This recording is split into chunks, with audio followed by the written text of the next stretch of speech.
வணக்கம். ராஜேந்திர அர்லேக்கர் 2-3 நாளாக பார்த்தீங்கன்னா இவருடைய பேர் தான் வந்து அதிகமாக அடிபட்டுருக்கு. விஜய்க்கு ஈக்குவலாக வந்து பார்த்தீங்கன்னா நியூஸில் ஒருத்தருடைய பேர் வந்து எல்லாருமே சொல்லிக்கிட்டே இருக்காங்க. ஒருத்தரை சுற்றியே எல்லாருடைய கவனமும் இருக்குது. ஒருத்தரை சுற்றியே தமிழ்நாட்டின் அரசியல் இப்போ வந்து நிர்ணயிக்கப்படுது அப்படின்னா வந்து பார்த்தீங்கன்னா இப்போதைக்கு தமிழகத்துக்கும் ஆளுநராக இருக்கக்கூடிய ராஜேந்திர அர்லேக்கர் இவர் தான். இந்த கவர்னர்கள் எல்லாம் நம்ம அதிகமாக வந்து கண்டுக்க மாட்டோம். ஏன்னா அதிகமாக நியூஸில் வரமாட்டாங்க. அவங்க பாட்டு இருப்பாங்க.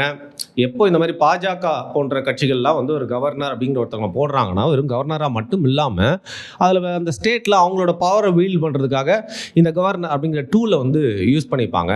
அப்படி வந்து RN ரவியை தொடர்ந்து இப்போ தமிழ்நாட்டுக்கு கொஞ்சம் பார்த்தீங்கன்னா தற்காலிகமாக நியமிக்கப்பட்டிருக்க இந்த கவர்னர் தான் வந்து பார்த்தீங்கன்னா ராஜேந்திர அர்லேக்கர். இப்போ பேரலி கேரளாக்கும் அவர் தான் வந்து கவர்னராக செயல்பட்டு இருக்காரு. இவர் வந்து பார்த்திங்கன்னா கவர்னருக்காகவே தச்செடுக்கப்பட்டவர் அப்படிங்கிற மாதிரியே வந்து பார்த்திங்கன்னா நிறைய இடங்களில் கவர்னராக இருந்திருக்காரு. ஹிமாச்சல் பிரதேஷில், பீகாரில், அதுக்கப்புறம் கேரளா, இப்போ தமிழ்நாடையும் வந்து பார்த்துக்கக்கூடிய அந்த பொறுப்பை வந்து அவர் கொடுத்துருக்காங்க. பேசிக்காக இவர் வந்து கோவாக்காரருங்க. 72 வயசாகுது. அங்கே வந்து பார்த்திங்கன்னா வந்து ரொம்ப நாளாக வந்து பாலிடிக்ஸ் பண்ணிட்டுருக்காரு. ரொம்ப நாளாக வந்து RSSல ஒரு உறுப்பினராக இருக்கக்கூடியவர். ப்ராப்பர் ரைட் விங் மனநிலை கொண்டவர். பிஜேபியோடைய எல்லா கொள்கைகளும் வந்து பார்த்திங்கன்னா வந்து முற்றிலுமாக ஒத்துழைக்கக்கூடியவர். அது மட்டும் இல்லாமல் பிற்படுத்தப்பட்ட சமூகத்தை சேர்ந்த இவர் வந்து பார்த்திங்கன்னா கோவாவில் ஒரு குறிப்பிடத்தகுந்த பாலிடிக்ஸ் அங்கே உட்கார்ந்து பண்ணிட்டு சட்டமன்ற உறுப்பினராக இருந்துட்டு அதுக்கப்புறம் கொஞ்ச நாள் சபாநாயகராகவும் இருந்தவர். எல்லாருக்குமே வந்து ஒரு ப்ரொமோஷன் மாதிரி கொடுப்பாங்க தெரியுமா. இவங்களுக்கு இங்கே அரசியல் முடிஞ்சு போச்சுன்னா அவங்களுக்கு வந்து ஒரு கவர்னர், அதுக்கப்புறம் வந்து பார்த்திங்கன்னா சில பேருக்கு சான்ஸ் கிடைச்சா வந்து பிரசிடெண்ட்டாகவும் அவங்களுக்கு பொறுப்பு கொடுத்து முடிச்சு விட்ருவாங்க. அந்த மாதிரி தான் வந்து பார்த்திங்கன்னா இவருக்கு கவர்னராக கொடுத்தது மட்டும் இல்லாமல் சில பேர்லாம் இந்த பீஸை வந்து இதுக்காகவே வந்து நாங்கள் வந்து செஞ்சுருக்கோம் அப்படிங்கிற மாதிரி வந்து பார்த்திங்கன்னா ஒவ்வொரு மாநிலத்திலையும் அங்கே வந்து பாஜக டைரெக்டாக ஆட்சிக்கு போக முடியல அப்படிங்கிற பட்சத்தில் இந்த மாதிரி கவர்னர்களை அனுப்பி அவங்கள மூலியமாக தொல்லை கொடுக்கறது மட்டும் இல்லாமல் அவங்களுக்கு வேண்டியதெல்லாம் வந்து நடத்திப்பாங்க அப்படிங்கிற மாதிரி தான் வந்து பார்த்திங்கன்னா RN ரவியை வந்து அனுப்பியிருந்தாங்க.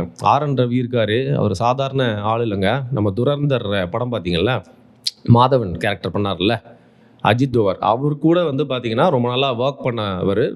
Well educated person. அது மட்டும் இல்லாமல் அவரும் பாஜகவுடைய கொள்கைகள் முற்றுமாக வந்து நம்பக்கூடியவர், ஒத்துழைக்கக்கூடியவர். அதே மைண்ட் செட் கொண்டவர். அவரை வந்து பார்த்திங்கன்னா இங்கே போட்டது அப்படிங்கிறது திமுகவுக்கு முடிஞ்ச அளவுக்கு வந்து குடைச்சலை கொடுக்கணும் அப்படிங்கிற மாதிரி தான். அதே மாதிரி தான் இந்த அர்லேக்கர், ராஜேந்திர அர்லேக்கரும் அதே மாதிரியான ஒரு நபராக தான் வந்து பார்க்கப்படுறாரு. இந்த நேரத்தில் விஜயுடைய கட்சி வந்து ஒரு தனி கட்சியாக அதிக சீட் வின் பண்ணிடுச்சு அப்படின்னோடனே வந்து பார்த்திங்கன்னா அப்போத்துலேருந்தே இவருடைய கேம் வந்து ஸ்டார்ட் ஆயிடுச்சு. இவ்வளோ நாள் வந்து இன்டரிம் பீரியடில் அவர் வந்து கவர்னராக இருந்தாலும் அதிகமாக நிறைய பேருக்கு கவர்னர் பேர் கூட தெரியாமல் இருந்தது. பட் இவர் வந்து பார்த்திங்கன்னா குட்டி குட்டியாக வந்து பாஜகவுடைய ஆட்டத்தை வந்து காட்ட ஆரம்பிச்சிட்டாரு. பட் எப்போதுலேருந்து ஆட்டம் தொடங்குது அப்படின்னு பார்த்திங்கன்னா விஜய் ஜெயிச்சோன கூட இல்லை, எப்போ வந்து காங்கிரஸ் விஜய் கூட வந்து சேர்ந்தாங்களோ அதுலேருந்தே பாஜகவுக்கு ஒரு பெரிய வெறுப்பு ஒன்று ஏற்பட்டுச்சு. இதில் குறிப்பாக வந்து பார்த்திங்கன்னா ஒன்று திமுகவை வீழ்த்திட்டு நம்ம எப்படி அதிமுக கிட்ட சேர்ந்து வந்துடலான்னு பார்த்தோம். அதுவும் முடியாமல் போச்சு. ஆஹா, இந்த ஜோசப் விஜய் வேறு வந்து பதவிக்கு வந்துட்டாப்புல. அது மட்டும் இல்லாமல் நம்ம காங்கிரஸை வந்து இந்தியாவில் எல்லா இடத்துலையுமே முடிச்சு விடணும்னு பார்க்கணும். முடிஞ்ச அளவுக்கு வந்து பார்த்திங்கன்னா 1% கிரீம் மாதிரி எங்கேயுமே ஆடிட்டு இருக்கக்கூடாது, முழுசாக வந்து துடை தெரியணும் அப்படின்னு பார்க்குறோம். ஆனால் காங்கிரஸ் திமுகவாவது தோளில் சுமந்துது. இவர் வந்து பவர் கொடுத்து ரிவைவ் பண்ணிடுவார் போல இருக்கே. பின்னால் நமக்கு நேஷனல் பாலிடிக்ஸ்லேயும் வந்து கேரளாலையும் விஜய்க்கு ஒரு பெரிய ஆதரவு இருக்குது அப்படிங்கிற பட்சத்தில் ஒரு பெரிய ஃபோர்ஸாக காங்கிரஸ் திருப்பியும் சவுத்துலேருந்து உருவ ஆரம்பிச்சிருமே அப்படிங்கிற ஒரு கோபமும் வெறுப்பும். அது மட்டும் இல்லாமல் எங்கள் கூட்டணியிலேருந்தே நீ எம்எல்ஏக்கள்லாம் தூக்க பார்க்குறியா? உதாரணத்துக்கு அதிமுகலேருந்து எம்எல்ஏக்கள் வருவாங்க அப்படின்னு எதிர்பார்த்தாரு. அண்ட் பாமக எம்எல்ஏக்களும் எப்படியாவது வந்து இந்த சைட் சாஞ்சிருவாங்க. அமமுகவோட எம்எல்ஏக்களும் வந்து எதிர்பார்த்தாரு. அண்ட் பாஜகவோடைய அந்த ஒற்றை எம்எல்ஏவையும் பார்த்தீங்கன்னா எப்படியாவது வாங்கிடலாம் அப்படின்னு விஜய் கட்சி நினச்சதுனால பாஜகவுக்கு ஒரே வெறுப்பு. நீ உன் கேமை விளாடுறியா, சரி நான் என் கேமை விளாடுறேன்னு அப்போதுலேருந்து தொடங்கினது தாங்க. அதாவது ஒரு பக்கம் திமுக போட்ட ஒரு கணக்கு, அதிமுகவுக்கு வெளியிலேருந்து ஆதரவு அளித்து விஜயை வந்து ஆட்சி கட்டில் அமர விடாமல் பண்ணணும் அப்படிங்கிற மாதிரி வந்து பார்த்திங்கன்னா பாஜகவும் அவங்களுடைய கேமை சைடில் ஸ்டார்ட் பண்ணிட்டாங்க. நாங்கள் என்ன பண்ணுறோம், நீங்கள் 2 பேரும் ஒன்று செய்யணும்னா நாங்கள் இருக்கிறது தானே பிரச்சனை. நாங்கள் அப்படியே வந்து NDAலேருந்து விலகிக்கிறோம், சைலண்ட்டாக விலகி நின்று மட்டும் பார்க்குறோம். பட் உங்களுக்கு வந்து பவரை கொடுத்துட்றோம்.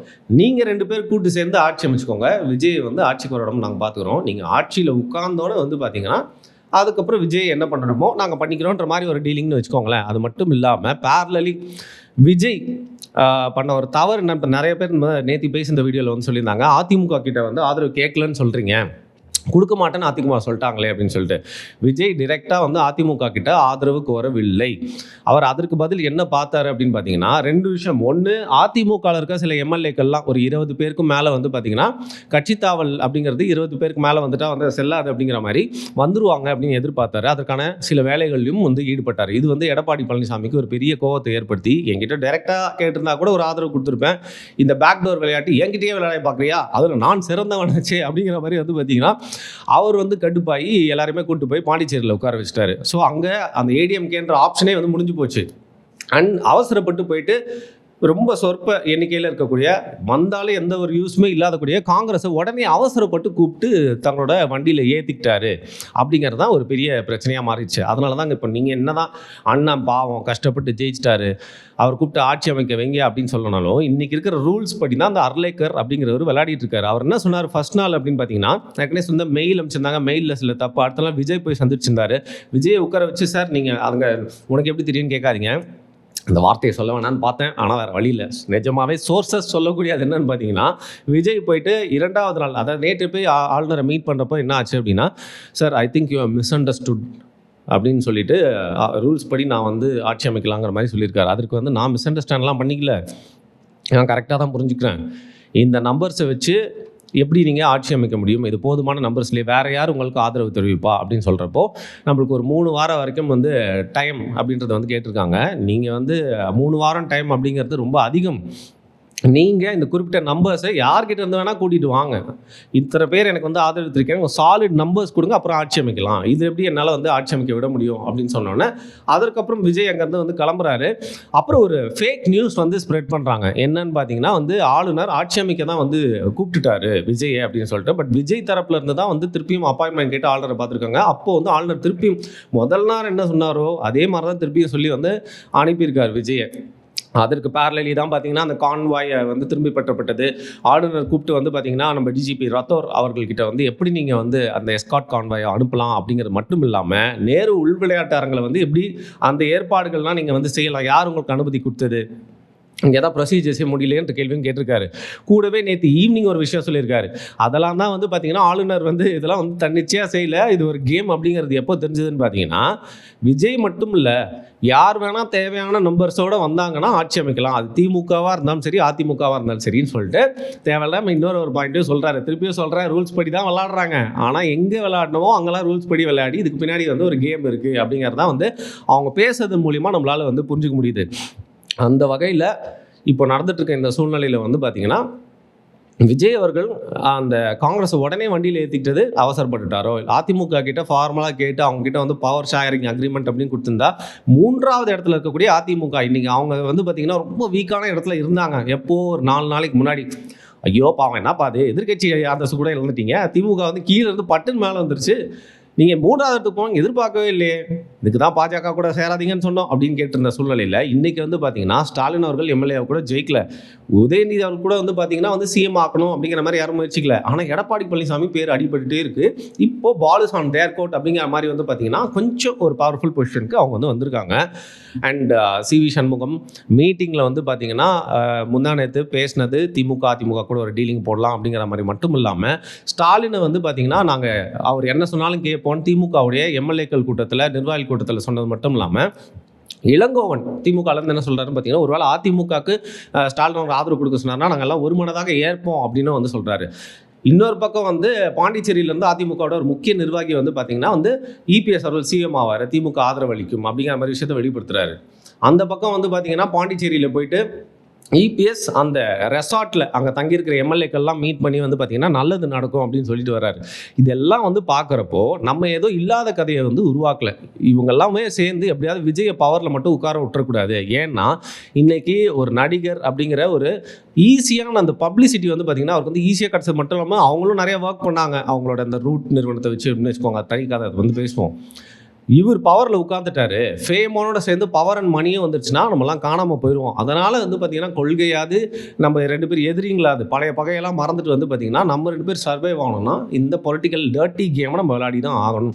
இதில் என்ன விஷயம்னு பார்த்திங்கன்னா அதிமுகவும் திமுக மட்டும் டர்ட்டி கேம் விளையாடல, பாஜக மட்டும் டர்ட்டி கேம் விளையாடல, இருக்கல டர்ட்டியஸ்ட் கேம் விளையாடினது விஜயில், விஜயும் டர்ட்டி கேம் விளையாடினாரு. டர்ட்டியஸ்ட் கேம் விளையாடுறது காங்கிரஸ் தான். விஜய் படைச்சது வந்து ஒரு சாதனைனா வந்து காங்கிரஸ் ஒரு ரோதனை. விஜய் படுத்தது ஒரு சரித்திரம் அப்படின்னா வந்து காங்கிரஸ் ஒரு தரித்திரம் அப்படிங்கிறத மீண்டும் மீண்டும் வந்து நிரூபிச்சுட்டே இருக்காங்க. நம்ம ஊருக்கு ஒரு வைகோ அப்படிங்கிற மாதிரி, இந்தியாவுக்கே வந்து ராகுல் காந்தி அப்படிங்கிற மாதிரி வந்து பார்த்தீங்கன்னா, விஜய் வந்து வரலாற்று சாதனை. திமுக அதிமுகவை ஓரம் கட்டிட்டு தனி பெரும் கட்சியாக வந்து வந்துட்டார். திருப்பி அவங்களுக்கு வந்து ஒரு பெரிய சோதனை. இப்போ வந்து அவர் சிஎம்மாக பதவி ஏற்றுட்டு இந்நேரம் ஒரு நாள் ஆயிருக்கணும்ல, அது ஆகாமல் போனதுக்கு முக்கியமான ரீசன் அவசரப்பட்டு காங்கிரஸை வண்டியில் ஏற்றுனது மட்டும்தான். இப்போ சிபிஎம், அதாவது 2 கம்யூனிஸ்ட் கட்சிகளும் வந்து பார்த்திங்கன்னா உடனே மாறி போயிட்டு ஆதரவு அளிக்கிறது, கூட்டணியை முறிச்சிட்டு அப்படிங்கிற மாதிரி விஷயத்த பண்ண மாட்டோம்னு சொல்லிட்டாங்க. ஐயுஎம்எல் தலைவர்களும் வந்து பார்த்திங்கன்னா இல்லை நாங்கள் வந்து திமுக கூட தொடர்றோம்னு சொல்லிட்டாங்க. இதில் திருமாவளவன் மட்டும்தான் பார்த்திங்கன்னா வந்து ஒரு பார்கெனிங் கேம் விளையாடிட்டே இருக்கார். ஆனால் அவர் மட்டும் போனாலும் எந்த பிரயோஜனமும் இல்லை. லேடி துரந்தரியும் இப்போதைக்கு வந்து பார்த்திங்கன்னா திமுக கூட கண்டினியூ ஆவேன் அப்படின்ற மாதிரி வந்து சொல்லிட்டாங்க. அப்படி இருக்கிற சூழ்நிலையில் ஜெயிச்சாலும் கை கெட்டினது வாய் கெட்டல அப்படிங்கிற சூழ்நிலையில் தான் வந்து பார்த்திங்கன்னா விஜய் அவர்கள் இருக்கார். இந்த சூழ்நிலையில் தான் சொல்கிறதுக்கே ரொம்ப கஷ்டமாக இருக்குது. விஜய் கூட இருக்கக்கூடிய சில நபர்கள், ரொம்ப பவர்ஃபுல்லாக அந்த கட்சியில் இருக்கக்கூடிய நபர்கள் ஜெயிச்சு 2 நாள் கூட ஆகலை. அதற்குள்ளே வந்து பார்த்திங்கன்னா அதிகாரிகள்கிட்ட பண்ண அதிகாரம், இவங்களை அங்கே போடு அவங்கள இங்கே போடு அப்படின்னு சொல்லிட்டு திமுக என்ன பண்ணுச்சோ அதுக்கு சற்றும் குறைவில்லாமல் சில சிக்னல்ஸோடு வந்து அதுக்குள்ளே வேலையை ஆரம்பிச்சிட்டாங்க அப்படிங்கிற மாதிரி செய்திகளும் நம்மளுக்கு அடிபடுது. ஸோ அதெல்லாம் வந்து உறுதியாக்கப்பட்டு அது யார் என்ன சொன்னாங்க என்ன அப்படிங்கிறதையும் இன்னொரு வீடியோவில் நம்ம வந்து பேசுவோம். ஏன்னா குருட்டாம்போக்கில் அடிச்சு விடக்கூடாது. பட் இந்த விஷயங்கள்லாம் நடந்ததுன்னு சொல்லிட்டு வந்து 2-3 தரப்புலேருந்து நம்மளுக்கு வந்து சொன்னாங்க. ஒன்று, அதிகாரிகளோட தரப்புலேருந்து வந்த ஒரு செய்தி மட்டும் இல்லாமல் ஒரு அரசியல் பிரமுகரும் வந்து பார்த்திங்கன்னா இதை வந்து உறுதிப்படுத்தியிருக்காரு. ஸோ இது வந்து விஜயோட வெற்றி மட்டும் இல்லை, மக்கள் மாற்றத்தை விரும்பினதுனால மக்களோட வெற்றியாகவும் நீங்கள் எடுத்துக்கிட்டீங்க அப்படிங்கிற பட்சத்தில் மக்களுடைய அந்த நம்பிக்கையை வந்து பார்த்திங்கன்னா வந்து உடச்சிடாதீங்க. 2 நாள்லேயே வாங்க. எனிவே, இந்த ட்ராமா எவ்வளோ நாள் வந்து தொடரப்போகுது அப்படிங்கிறத வந்து பார்க்கலாம். என்னப்பா சொல்ல வர, விஜய்க்கு வந்து இப்போதைக்கு வந்து பதவி ஏற்றுக்க விட மாட்டாங்கன்னு தெரியுது. அப்போ யார் தான் சிஎம் ஆவா? உதயநிதியா, இல்லை எல்லாருமே சொல்கிற மாதிரி எடப்பாடியா? அது எப்படி இந்த வீடியோவில் சொல்ல முடியும்? அதை இன்னொரு வீடியோவில் சொல்கிறேன். நன்றி, வணக்கம்.